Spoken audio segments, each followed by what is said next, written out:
Direct selling की कमजोरी यही है कि जैसे साइंस अच्छा है, पर अगर न्यूक्लियर बम बनाया जाता है, न्यूक्लियर पावर अच्छी है, पर अगर न्यूक्लियर बम बनाया जाता है और उसको कहीं हिरोशिमा पे डाला गया तो वो गलत है। पर उसका मतलब ये सही। नहीं है कि न्यूक्लियर पावर कम है, गलत है, या साइंस बुरा है, उसका यूज बुरा है। तो डायरेक्ट सेलिंग हमारे देश में ही नहीं, जब भी किसी भी देश में आती है, पहले कुछ साल, 40-50 साल जो है वो ऐसे ही ट्रायल एंड एरर से ही लोगों को समझ में आती है। ये सचमुच आपने बिल्कुल सही कहा कि कुछ लोगों की किस्मत अच्छी होती है, जैसे मेरी, कि हमें पहली ही कंपनी मोदी केयर मिली तो हमारे लिए काम बस आसान हो गया। मैं यही कहूंगी, जिनको पहली कंपनी मिली है मोदी केयर वो लकी हैं। और अगर जिनकी पास पहली नहीं, दूसरी, तीसरी, चौथी, पांचवी, 10वीं कंपनी भी अगर मोदी केयर में आई है, आपकी पहली कंपनी भले ही मोदी केयर नहीं हो, कोई फर्क नहीं पड़ता, पर आपकी आखिरी कंपनी मोदी केयर होगी, ये डेफिनेटली फर्क पड़ता है। और आज जब मौका है कि why Modi care, why only Modi care, उस पर मैं मेरा वर्जन भी डेफिनेटली बताना चाहूंगी। मैं अनुभवी तो नहीं थी, मैं तो छोटी सी सिंपल सी भोली सी हाउसवाइफ थी, छोटा सा बच्चा मेरी गोदी में था, कॉन्फिडेंस कॉन्फिडेंस था नहीं, बल्कि हीन भावना थी। और उस सब में ये कंपनी मिली और हमने काम करना शुरू किया। अब जब काम करना शुरू किया तो लोगों को बताना तो है वाई ओनली मोदी केयर, क्यों मोदी केयर किया जाए। तो जो बातें मुझे समझ में आई थी वो पहली ये कि लिस्ट बनाओ कि एक डायरेक्ट सेलिंग कंपनी से क्या क्या मिल सकता है। तो हमने लिस्ट बनाई कि अच्छा भैया, फाइनेंशियल फ्रीडम मिलती है, दूसरा टाइम फ्रीडम मिलती है, तीसरा फॉरेन ट्रिप मिलती है, चौथा कॉन्फिडेंस मिलता है, पर्सनल ग्रोथ मिलती है, पांचवा रिकॉग्निशन मिलती है, छठा सिक्योरिटी मिलती है, एस पीस ऑफ माइंड मिलती है। ऐसे ऐसे करके अगली अगली पैसिव इनकम मिलती है, नेक्स्ट जनरेशन तक ये पैसा जाता है। हमने ऐसे वो क्या पा सकते हैं कि लिस्ट बनाई। और फिर कोई भी कंपनी बाद में आई भी ना, तो हमने देखा कि भैया, क्या हमारी कंपनी में इसमें से कुछ कम देने की ताकत है, या ये जो नई कंपनी आ रही है क्या ये ज्यादा दे सकती है।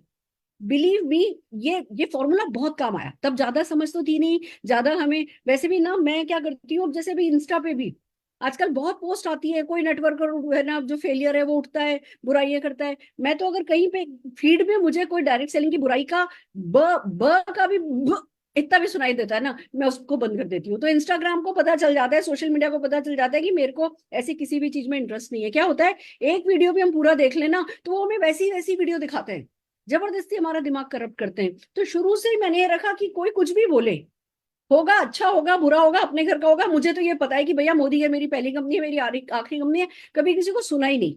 पर हमेशा इस क्राइटेरिया पे अपनी कंपनी को जरूर आगा। कोई ये नहीं कह सकता कि मैंने अंधविश्वास में या अंधभक्ति में जो है मोदी केयर किया। आफ्टर ऑल मैं एक डॉक्टर हूँ बाय क्वालिफिकेशन, वो भी मैं, अगर लोगों को पता नहीं है तो बता दूं, मैंने स्टेटिस्टिक्स में पीएचडी करी है। अकाउंटिंग में मेरी एमफिल थी। तो जो अकाउंटिंग कहते हैं ना, गणित, गणित की डॉक्टर हूं मैं। तो ऑफ कोर्स राशनल डिसीजन हमेशा लिए। और कैसे किया, जैसे कोई भी कंपनी आई, उसने कहा हम इतने बड़े हैं, हम ऐसे हैं, हम ऐसे हैं, हम ये कर देंगे, हम वो कर देंगे, तोड़ देंगे, फोड़ देंगे, हम तो वैक्यूम कर लेंगे, हम तो इतने देशों में हैं और हमारा तो हम नंबर वन है, और ये और वो। मैंने ऐसे ही सोचा, मैंने कहा ये तो नंबर वन है, ये वैक्यूम कर देंगे, ये क्या देंगे, ये फाइनेंशियल फ्रीडम देंगे, ये फॉरेन की कंपनी है। इस किसी दिन सरकार की पॉलिसी बदल गई तो ये तो भाग जाएंगे।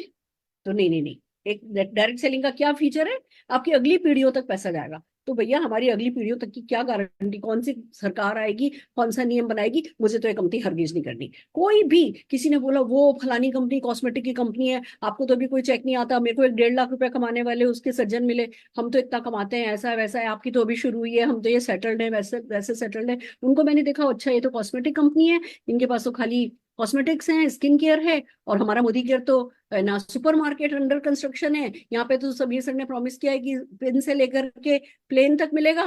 तो ये कॉस्मेटिक वाली कंपनी का तो सुपर मार्केट नहीं है, ये तो नहीं दे सकती भैया, प्रोडक्ट में हमसे बढ़िया कोई नहीं है, तो चलो इस छोड़ो, इस कंपनी के बारे में सोचना भी नहीं है। ऐसे हर एक कंपनी में एक कीला ठोका और फेंक दी, एक कीला ठोका और कब्र में डाल दी, एक कीला ठोका और कब्र में डाल दी। ये स्काईबेज आई, स्पीक एशिया आई, ये वो जो जिसमें प्रोडक्ट ही नहीं, जो कोई ऐसी कंपनी आई जिसमें पैसा ही पैसा।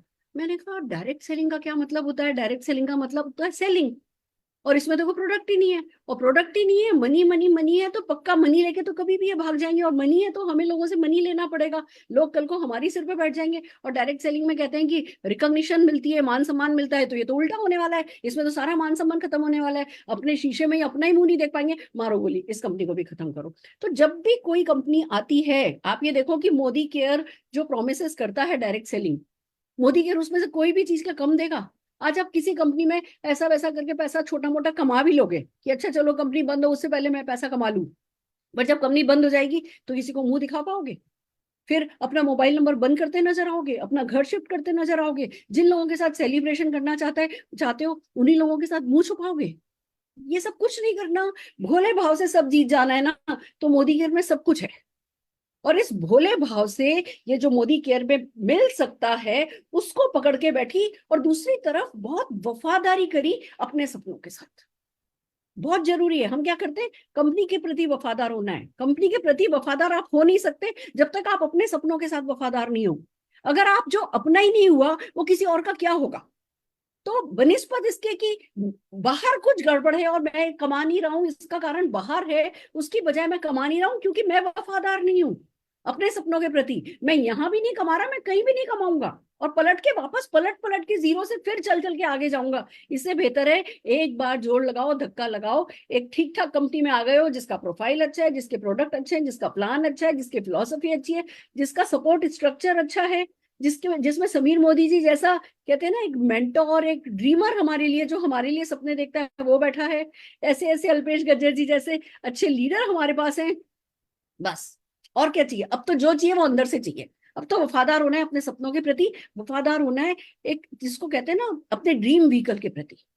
जब हम अपने ड्रीम व्हीकल के प्रति वफादार होते हैं, वही ड्रीम व्हीकल हमें सब कुछ दे जाता है। अगर आज हम अपने ड्रीम व्हीकल के खिलाफ बोलेंगे तो हमारा ना फिर वो हरामखोरी है, फिर हम अपने उस रोजी रोटी के तरीके से कमा ही नहीं पाएंगे।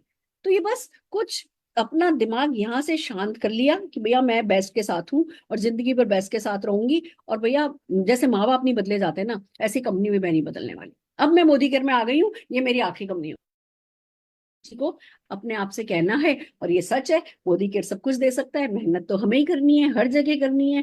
तो क्यों पलट पलट के इधर उधर देखें? जो अल्पेश गज्जर जी ने आज जो भी ज्ञान दिया है, वो आप जब लोगों से बात करोगे तो उनकी साइकोलॉजी को डील करने के लिए बहुत अच्छा है। उसको यूज कीजिए दूसरों की साइकोलॉजी हैंडल करने के लिए, और खुद की साइकोलॉजी बस यही होनी चाहिए कि मोदी केयर मेरा माई बाप है।